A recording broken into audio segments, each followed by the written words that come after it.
Since 2016, the Highlifter 1000 from Polaris hadn't seen a new exhaust design from MBRP. So when we heard that they were putting a new design into production, we put our names at the top of the list.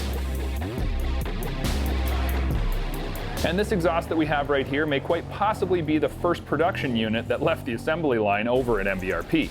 We have the Highlifter to put it on, and we're excited because if there was ever a category in off-road that could use the big throaty sound of an exhaust the most, the mud market is #1 on that list.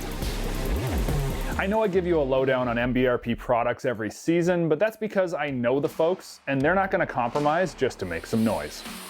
And what that means is that you get a thoroughly tested and retested product that has massively increased flow of over 25% compared to stock, making your engine, which is essentially a big gas-powered air pump, move more air. And that increased airflow means better performance. Another hallmark MBRP guarantee is never to go backwards with power and never to make a claim that isn't dyno or flow bench tested.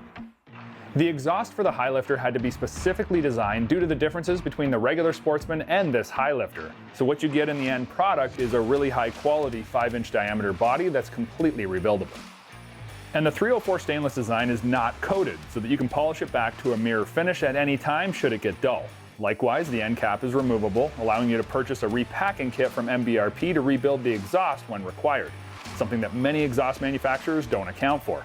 The bracketry for mounting is precision laser cut for guaranteed fitment using your stock exhaust mounting locations, so it means no cutting or welding is required. Another area to be aware of is that you don't need to reprogram your ATV's ECU or run a piggyback controller of any kind or even change your airbox in any way, shape, or form.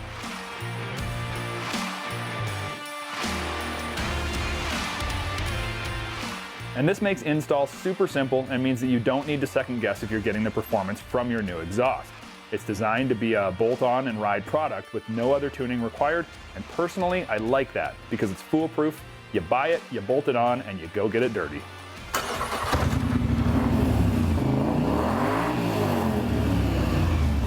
One thing that you're going to notice when you remove the old exhaust is weight. While you're not going to save a ton, a few extra pounds never hurts.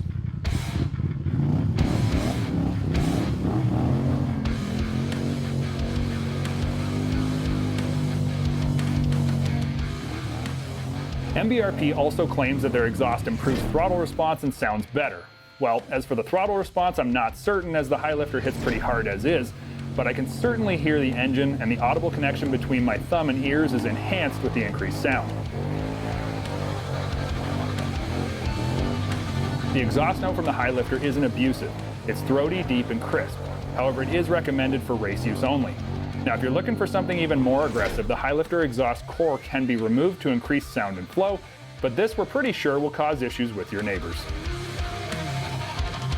When you're out riding in the mud, a lot can get muffled from the grass, the mud, and the water, but when you're riding with an MBRP pipe on your Highlifter, your buddies aren't going to lose you.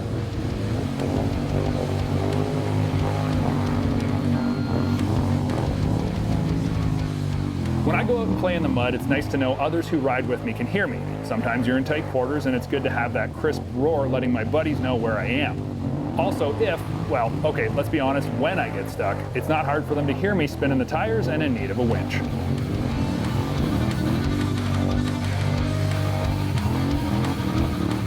Now, my biggest problem with the exhaust on this Highlifter from MBRP is that when I get off of it, I want everything else to sound like this. Now, I know that noise doesn't always actually equal horsepower, but mentally, it certainly does.